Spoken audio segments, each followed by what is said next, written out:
The World Cup, a lot of things going on. Of course, Uruguay going up there against Portugal, 1 goal up, and the two culprits we spoke about here on the show, Luis Suarez providing the assist and Edinson Cavani converting neatly to give Uruguay the lead against Portugal. It's game on. It's game on. Let me let you know that Uruguay have won their last 4 matches. They have not conceded a single goal in their last 3 matches. They have scored at least 1 goal in their last 4 matches. And Portugal in their last 12 matches. So you are talking about 2 potent teams here with very deadly attacks. Portugal are undefeated in their last 7 matches. Uruguay have gone 4 consecutive matches without a draw. Which side will the pendulum tilt today? Will it be Uruguay at the end of the day, or will the result stay this way? It's 32 minutes into the game. Of course, the referee is a Mexican, Ramos CA from Mexico. I don't know why they will bring a Mexican to actually officiate a game between Uruguay and Portugal. But somebody that will answer that question here is the one and only Chi. You are right from the stadium, right there in the Fished Olympic Stadium in Sochi. Yes.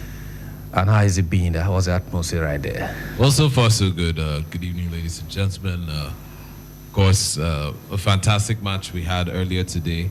A lot of Nigerians happy to see Argentina exit. Kudos to Bad Billy. No, I mean, I said, a lot of. For me, it's just.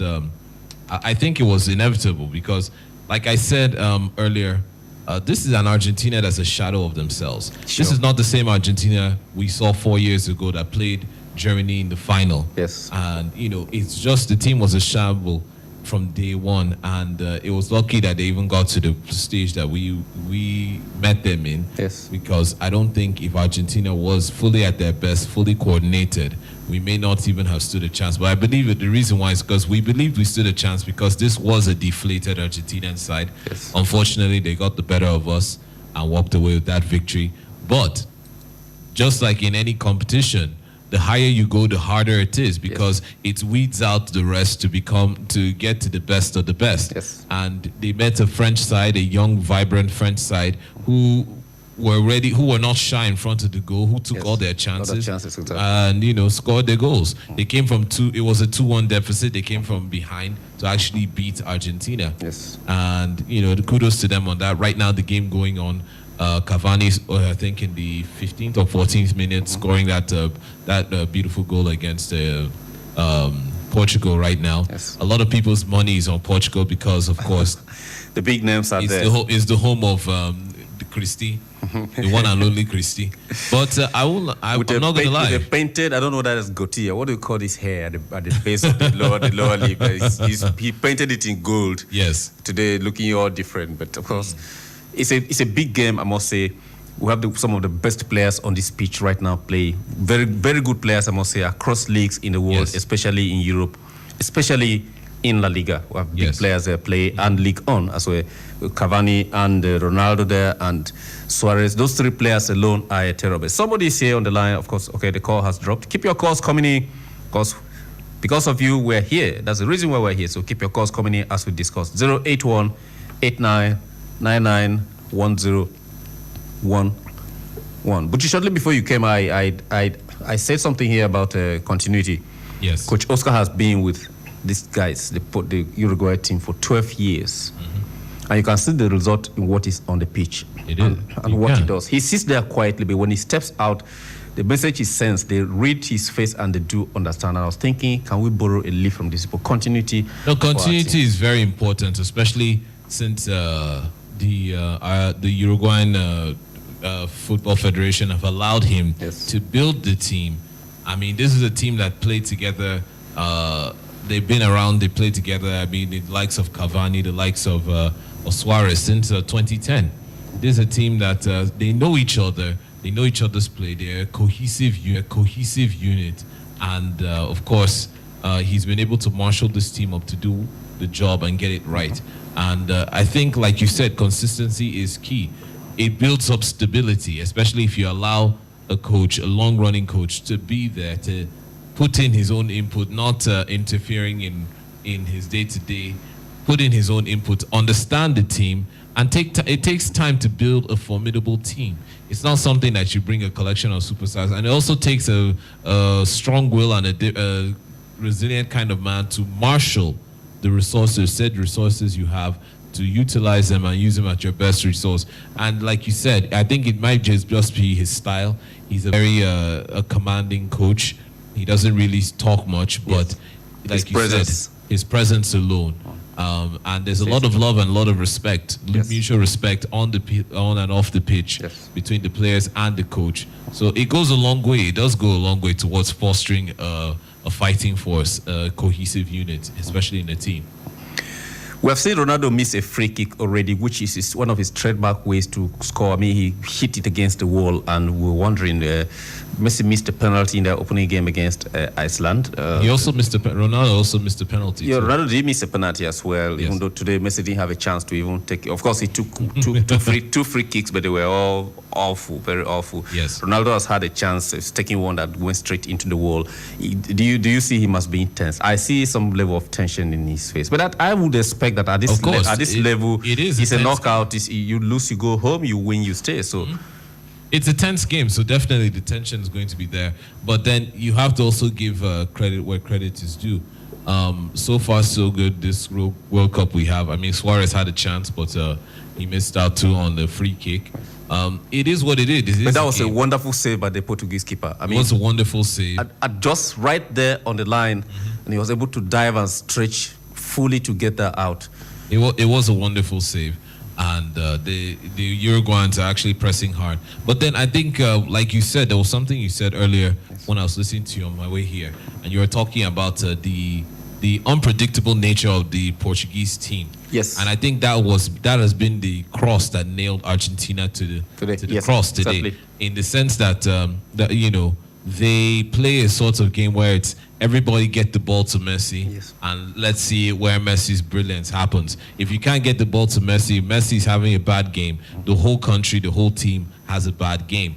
But, you have a team like Portugal. Yes, they are heavily reliant on Cristiano Ronaldo, but this is a team that can still function without Cristiano Ronaldo. This is a team that still boasts some fantastic superstars, and they don't play a game where it's all Ronaldo's show. It's a team unit.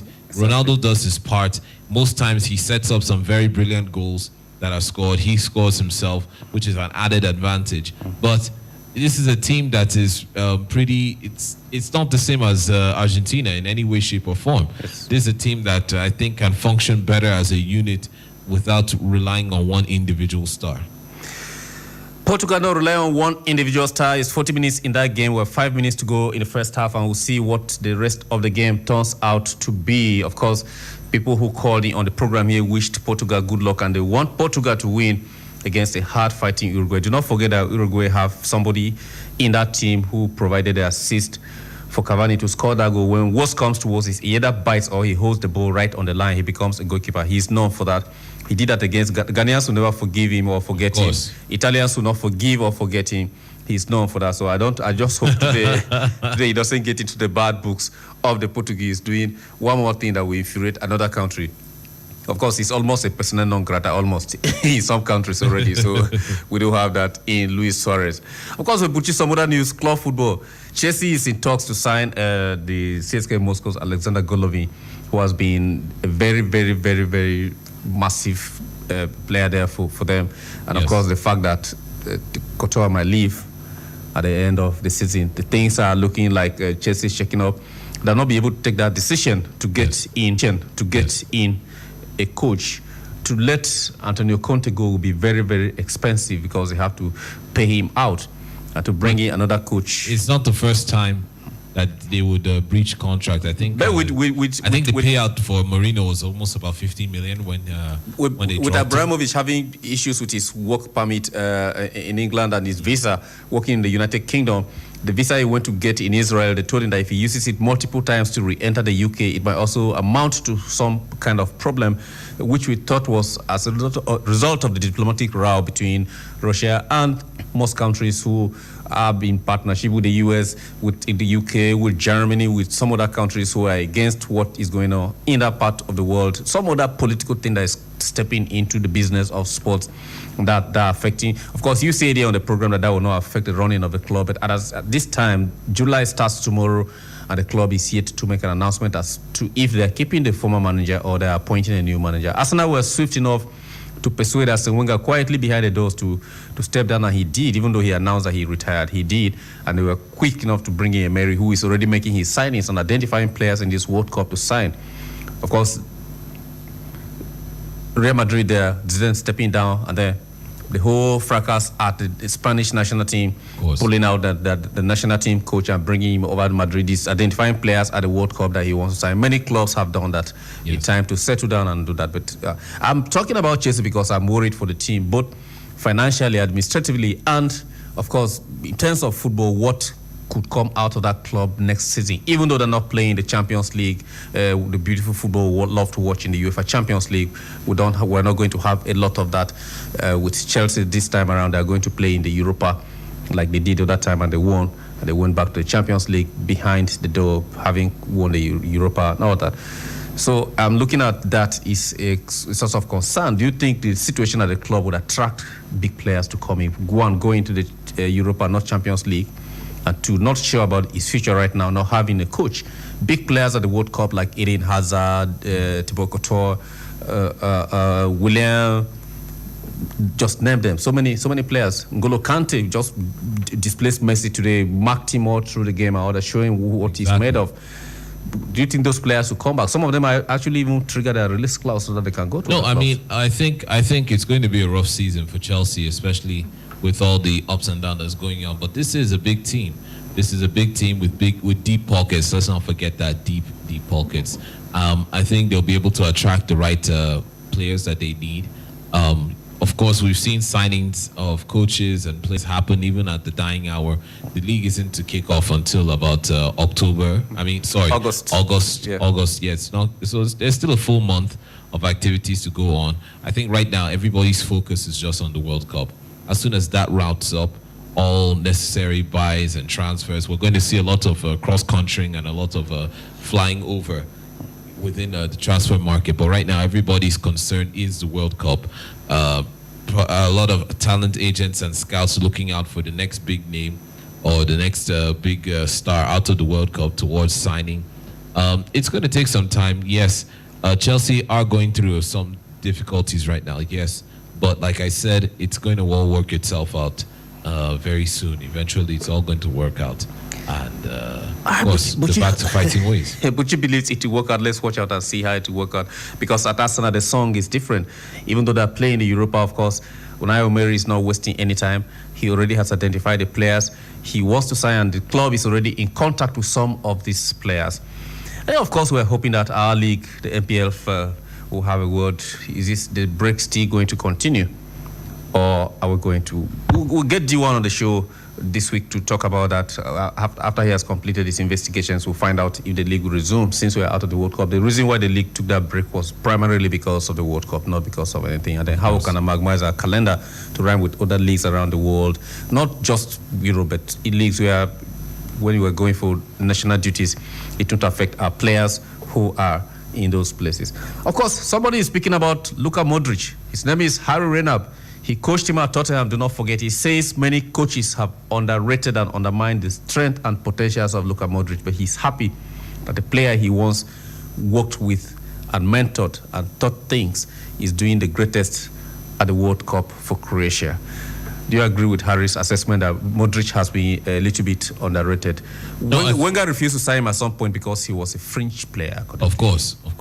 I think Luka Modric is kind of right now he's going. Let me call it his Salah phase. I mean, Salah was a player that was underrated by many of the big teams. Yes. And it took him time to get to the level that he is, yes. And now he's hot cake. But Luka Modric, the truth is, I don't think he's been underrated that much. I mean, let's think about it this way. He is a key man at Real Madrid at the moment. He is the key man for his team right now, scoring for Croatia. Croatia having a fantastic qualifying run. Yes. I think right now, Luka Modric is one of those, like you said, a fringe player, but he's one of those players that you cannot ignore. Yes. He's a fringe player, yes. He's very short. He has that stocky, but he's somebody that has a very good eye for the game.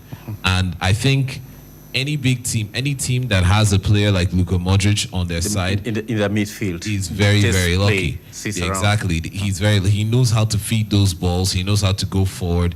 He's not afraid to go back and get into the middle of it. He's sort of like that complete player. And I'm surprised that bigger teams have not actually snapped him. Well, you can't get any bigger than Real Madrid. And I think he's pretty comfortable and happy there. He plays regularly all the time. So I think right now, like you said, he is very, very underrated. Maybe he sees a future outside. I don't know what his contract situation is with Real Madrid, but he seems to just be playing the game and doing the best that he can right now.